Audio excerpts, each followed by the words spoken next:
Di mo maintindihan kung ba't ikaw ang napapagtripan ng halik ng kamalasan.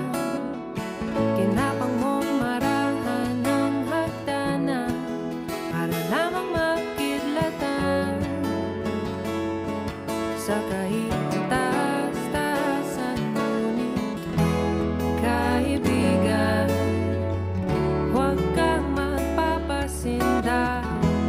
Kaibigan, easy lang sa iya.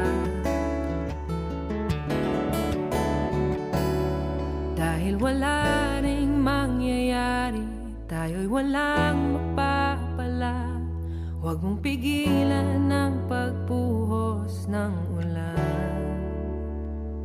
May panahon para maging hari, may panahon